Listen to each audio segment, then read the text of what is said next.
आज आपण बनवणार आहोत ओले काजूगर, वांग, बटाटा आणि शेवग्याच्या शेंगांची भाजी। अतिशय चमचमीत आणि चविष्ट अशी ही भाजी तयार होते। या रेसिपीसाठी लागणारं साहित्य आणि कृती आता आपण बघूया। इथे मी 2 शेवग्याच्या शेंगांचे असे छोटे छोटे तुकडे करून घेतलेले आहेत आणि त्याच्या साली काढून घेतलेल्या आहेत। 2 ते 3 लसणाच्या पाकळ्या ठेचून घेतलेल्या आहेत। अर्धा टोमॅटो बारीक चिरून घेतलेला आहे आणि थोडी कोथिंबीर बारीक चिरून घेतलेली आहे। इथे मी अर्धी वाटी ओले काजूगर घेतलेले आहेत। 2 मध्यम आकाराची वांगी आणि 1 बटाटा असे तुकडे करून घेतलेले आहेत।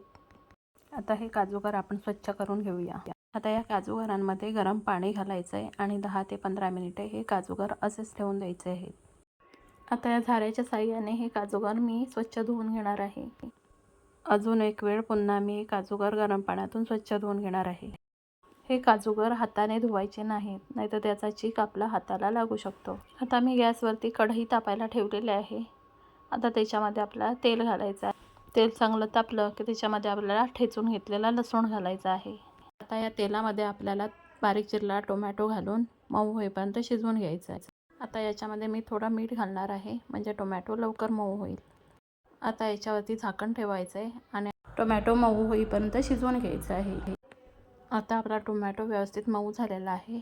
आता आपल्याला याच्यामध्ये कांदा खोबऱ्याचं वाटण घालायचं आहे।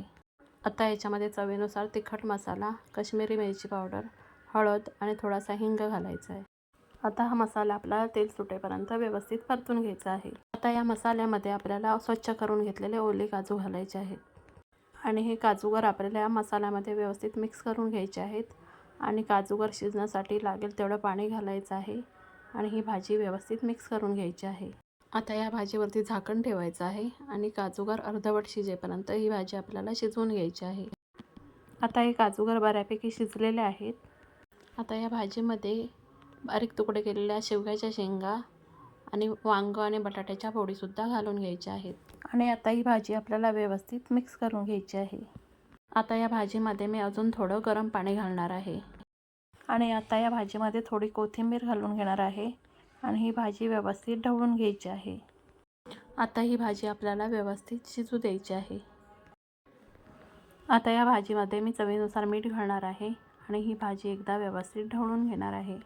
आता या भाजीवरती झाकण ठेवायचं आहे आणि मध्यम गॅसवरती ही भाजी आपल्याला व्यवस्थित शिजू द्यायची आहे। आता आपली भाजी व्यवस्थित शिजलेली आहे।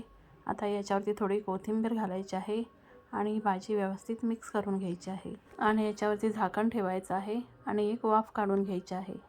आता आपली चमचमीत अशी ओले काजूगर आणि वांग बटाटा भाजी तयार झालेली आहे।